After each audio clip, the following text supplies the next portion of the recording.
किसान भाइयों नमस्कार। कृषि विभाग की जानकारी में आपका स्वागत है। आज मैं आपको धान में लगने वाले एक महत्वपूर्ण कीट जिसे दीमक या टर्माइट कहते हैं इसके बारे में बताऊंगा। दीमक जो है पॉलीफेगस होते हैं यानी बहुभक्षी, यह कुछ भी खा लेते हैं। अक्सर मानसून कमज़ोर होने पर या जहाँ बलुई मिट्टी है, मृदा में नमी की बहुत कमी है या पानी जहाँ नहीं रुकता, वहाँ अक्सर दीमक का प्रकोप देखा जाता है। यह अक्सर ऊपरी भूमि में भर्री भाटा जिसे लोकल लैंग्वेज में कहते हैं, वहाँ ये अक्सर दिखाई देता है। इससे फसल में लगभग 25% तक नुकसान का अनुमान लगाया गया है।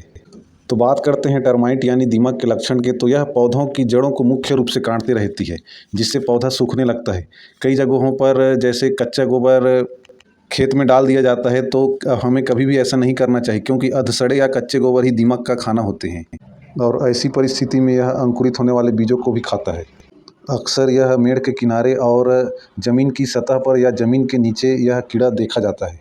जब खेत में दीमक का आक्रमण होता है तो यह ज़मीन के अंदर पौधों की जड़ों को खाने के साथ साथ ज़मीन की सतह से लगे तनों को भी यह खाने लगता है, जिससे पौधे हाथ से खींचने पर आसानी से उखड़ जाते हैं। इस प्रकार यदि हरे भरे खेत में अचानक से कहीं कहीं पौधे सूखने लगे तो बहुत संभावना रहती है कि वहाँ दीमक का प्रकोप हो चुका है। तो इसके नियंत्रण क्या उपाय हैं? तो नियंत्रण के लिए सबसे पहले अगर थोड़े बहुत दीमक दिखाई दे रहे हैं और सिंचाई सुविधा है तो खेतों में पानी भर देना चाहिए। इससे दीमक दूसरी जगह पलायन हो जाते हैं। दूसरा उपाय है 40 किलोग्राम प्रति एकड़ के हिसाब से नीम की खली को खेत की तैयारी के समय छिड़क देना चाहिए। इसके अलावा रासायनिक नियंत्रण के बारे में बात करते हैं तो बुआई के पहले हमें बीजोपचार करना बहुत ही आवश्यक है। इसके लिए क्लोरोपाइरीफास नामक दवाई आती है। क्लोरोपाइरीफास 20 EC की मात्रा को 3.5 लीटर लेना है और उसे प्रति 100 किलोग्राम बीज के हिसाब से बीजोपचार करना आवश्यक है। बीजोपचार करते समय हल्का पानी का छींटा लगाते हुए बीजोपचार किया जा सकता है, जिससे दवाई की एक परत जो है धान बीज हो या कोई भी बीज हो उसके परत ऊपर चढ़ जाए।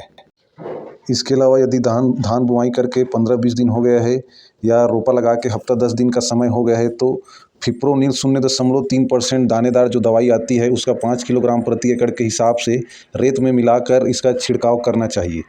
इस इंसेक्टिसाइड का बहुत ही ज़बरदस्त रिजल्ट है, क्योंकि यह एक सिस्टेमिक इंसेक्टिसाइड है।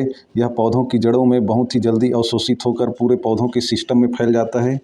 और ना केवल दीमक या टर्माइट, इसके अलावा यह तना छेदक, पत्ती मोड़क और यहाँ तक कि फ्रूट बोरर और एफिड थ्रिप्स जैसे रस चूसक कीट और माहू वगैरह के लिए यह नियंत्रण करने में सक्षम है। अगर ये सभी कीट अगर खेतों में लग गए हैं तो इसकी मात्रा को 6 किलो प्रति एकड़ के हिसाब से देना चाहिए।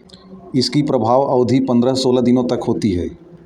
मार्केट में यह दवाई कई नामों से उपलब्ध है, जैसे बायर का रिजेंट, फुलटोस, फिपगोल्ड, इंडोजेंट, एग्रोनील, रिफ्लेक्स 3G, फैक्स।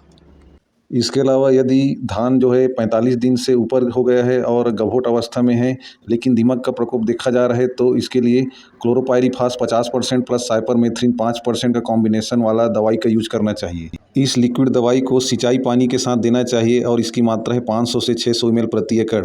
यहाँ ध्यान देने योग्य बात यह है कि दवाई देते समय 2-3 इंच खेतों में पानी रहना आवश्यक है। इस लिक्विड दवाई को सिंचाई पानी के साथ देते समय हमें इस दवाई में थोड़ा सा और पानी मिला देना चाहिए और इसे थोड़ा थोड़ा करके नाली में डालते रहने से ऑटोमेटिक पूरे खेत में फैल जाएगा। मार्केट में कई नामों से उपलब्ध है, जैसे रिंडो 505, क्लोरेक्स 505, सुपर डी, क्लोरोसाइफर, मैक्स 505, योद्धा 505, प्रहार, रूफ 11। इसके अलावा हमें कुछ कल्चरल प्रैक्टिस भी करनी चाहिए, जैसे गर्मी के दिनों में हमें मिट्टी पलटने वाले हल से इसे खेतों का अच्छा से जुताई करके 15 दिनों के लिए छोड़ देना चाहिए, जिससे खेत में या मिट्टी में उपस्थित हानिकारक कीट का, जैसे कि उसका एग हो गया, लार्वा हो गया या कोई भी हानिकारक कीट जो है नष्ट हो जाते हैं। इसके अलावा और अधिक जानकारी के लिए आप अपने क्षेत्र के ग्रामीण कृषि विस्तार अधिकारी या कृषि वैज्ञानिक से सलाह ले सकते हैं। धन्यवाद।